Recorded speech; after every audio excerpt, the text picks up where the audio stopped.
எனது அன்பார்ந்த சகோதரர்களே, இங்கே நிற்கிறவங்க எல்லாத்தையும் பார்த்துக்கோங்க. இவங்கெல்லாம் வந்து எழுத்து அறிவு படிப்பறிவு அவ்வளோவா இல்லாதவங்க. ரெண்டாவது, இவங்களுடைய தோற்றத்திலே உங்களுக்கு நல்லா தெரியும், மிக ஏழ்மையான குடும்பத்தில் பிறந்து வாழ்ந்து கொண்டு இருக்கிறாங்க. ஆட்டோ ஓட்டுறது, இந்த மாதிரி ஏதாவது ஒரு தொழில் அன்னாடம் செஞ்சு ஒரு வேளை உணவுக்கும் கஷ்டப்படக்கூடிய நபர்கள் இவங்க.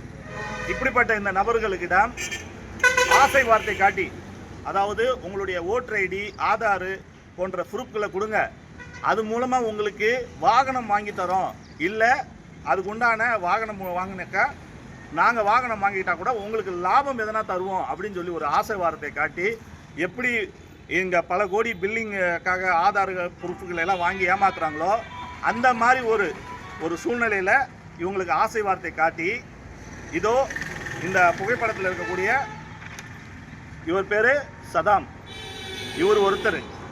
அடுத்தது இந்த பையன், இவர் பேர் அப்சர்.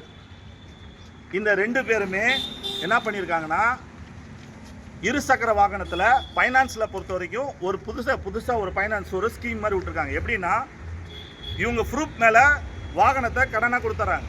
ஆனால் வாகனத்தினுடைய ஆதாரத்தில் இந்த வாகனம் வந்து கடன் பெற்றுள்ள வாகனம் அப்படிங்கிற அந்த அடையாளத்தை காட்டாத மாதிரி, அந்த வாகனம் ரொக்கத்தொகை கொடுத்து வாங்கின மாதிரியும் அந்த மாதிரி ஒரு சிஸ்டத்தில் ஃபைனான்ஸ் கொடுத்துருக்காங்க. இது வந்து இவங்க வந்து கம்மி ஆட்கள் தான். சுமார் விசாரணை பண்ணால் 300-400 வரைக்கும் வரும். வாகனத்தை வாங்கினது உடனே இவங்களுடைய பேரில் கடனை வாங்கிட்டு அந்த வாகனத்தை 2வது 3வது நபர்களாக கைமாற்றி இருக்கிறாங்க. கைமாற்றி இப்போ இவங்களுக்கு கிட்ட வாகனமும் கிடையாது, கொடுத்த ஆதாரம் சார்ந்தா கடனானது தான் மிச்சம். இந்த ஃபைனான்ஸ்காரங்க என்ன பண்ணுறாங்க, அந்த வாகனத்தை தேடாமல் இவங்கக்கிட்ட வந்து அந்த வாகனத்துக்கான கடனை வந்து கேட்குறாங்க.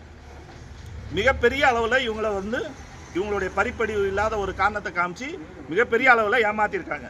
இது சம்பந்தமாக நம்ம வேலூர் மாவட்ட எஸ்பி காவல்துறையை நாடி புகார் செஞ்சோம். அப்போ புகார் செஞ்சப்போ என்ன சொன்னாங்க, உயர் அதிகாரிகள் நம்பிக்கைக்குரிய ஒரு வார்த்தை சொன்னாங்க, கண்டிப்பாக நம்ம கைது செய்வோம், கைது செஞ்சு உங்களுக்கு நடவடிக்கை எடுப்போம்னாங்க. ஆனால் இப்போ வரைக்கும் அவங்கள கைது செய்யாமல் விசாரணைக்கு அழைத்தா கூட அந்த விசாரணை அதிகாரிகள் கூட இவங்களை வந்து ஃபைனான்ஸ்காரங்க எப்போ வாகனத்தை எங்கே பார்த்தாலும் தகவல் கொடுக்க சொன்னால் அவங்க எடுத்துக்குவாங்க, நீங்கள் வந்து வாகனம் எங்கன்னா பார்த்தீங்கன்னா தகவல் கொடுக்கணும் அப்படின்னு சொல்லி ஒரு எழுதி வாங்கி அனுப்பியிருக்காங்க. நான் கேட்பது ஒன்று, இது ஃபோர்ஜரி குற்றச்சாட்டு.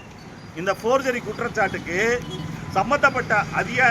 சம்மந்தப்பட்ட நபர்களை கைது செஞ்சு இவங்க வாகனத்தை என்ன பண்ணாங்க, இவங்களுக்கு பின்னாடி இத்தனை வாகனமும் எங்கே போச்சு அப்படிங்கிற ஒரு நடவடிக்கை எடுக்கலைன்னா எதிர்காலத்தில் யார் வேணாலும் எப்படி வேணாலும் ஏமாத்தலாங்கிற ஒரு நம்பிக்கை வந்துடுது இல்லையா?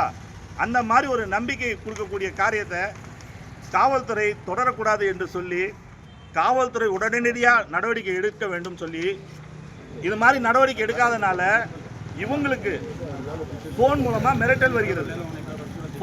மிரட்டல் வருது. என்ன மாதிரினா, நீங்கள் தான் வாகனத்தை மிரட்டணும், வாகனத்தை கட்டணும். இங்கே பாருங்கள், நல்லா இல்லை ஆளுக்கு வந்துட்டு, நீங்கள் தான் அந்த வாகன கடனை கட்டணும், நீங்கள் தான் இதுக்கு வந்து கிளியர் பண்ணணும்னு சொல்லிட்டு அப்பப்போ இவங்களுக்கு மிரட்டல் வந்துட்டு இருக்குது. இந்த மிரட்டல் காரணமாக இவங்க மிகப்பெரிய மன உளைச்சலில் இருக்காங்க.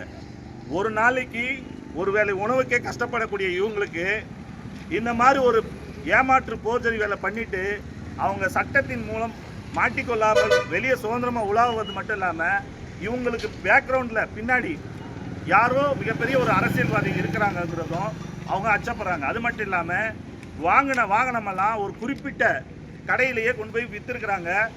அதெல்லாம் விசாரணையில் மூடி மறைக்காமல் வெளிப்படையான விசாரணை வேணும்னு சொல்லி கேட்டுக்கொண்டு, இதற்கு அடுத்த கட்டமாக நம்ம நீதிமன்றத்தை நாட இருக்கிறோம் என்று சொல்லி முடித்துக்கொள்கிறேன். அனைவருக்கும் நன்றி.